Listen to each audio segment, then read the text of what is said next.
السلام علیکم ورحمۃ اللہ وبرکاتہ۔ امید ہے آپ سب اللہ سبحانہ و تعالیٰ کی توجہ سے ایمان کی بہترین حالت میں ہوں گے، الحمدللہ رب العالمین۔ آج کل یہ جو اسنیک ویڈیو کے بارے میں سارا اس کو شیئر کی اور اتنے پیسے کمائیں، امیر ہو جائیں گے، غریبی ختم ہو جائے گی۔ اگر یہ پیچھے نظر دوڑائیں جو ہمارے پہلے انبیاء کرام اور صحابہ تبع تابعین گزر چکے ہیں، کیا انہوں نے کبھی ایسی لالچ دی تھی؟ نہیں نا۔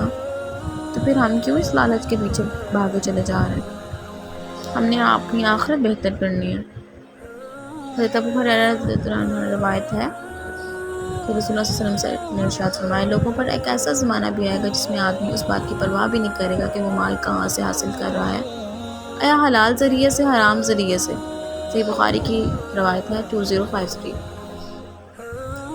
کیا آپ اپنے لیے آخرت کو بہتر نہیں کرنا چاہتے؟ بالکل کرنا چاہتے ہوں گے۔ تو اپنا جائزہ لیجئے کہ آپ نے اپنی زندگی میں جتنا کمایا، کیا حرام لقمہ تو نہیں اس میں ایڈ ہو گیا؟ اس کا وبال ہوگا آپ پر، اس کی پوچھ ہوگی۔ قیامت کے دن آپ سے پوچھا جائے گا کہ کہاں سے کمایا، کیسے کمایا۔ یہ نہیں پوچھا جائے گا کہ کتنا کمایا۔ پھر کیسے بتائیں گے، کیا جواب دیں گے؟ ان ویڈیو سے کمایا، ان چیزوں سے کمایا۔ کیا ملتا ہے یہ ننگی بلنگی عورتیں دیکھ کر، مرد دیکھ کر، یہ جو ڈانس وغیرہ کرتے رہتے، کچھ نہیں حاصل ہوگا۔ آپ کی آخرت خراب ہو جائے گی۔ حلال کی لقمے میں ساری زندگی آپ حلال کماتے ہوں گے، حرام آتے ہی آپ کا رزق تنگ ہو جائے گا۔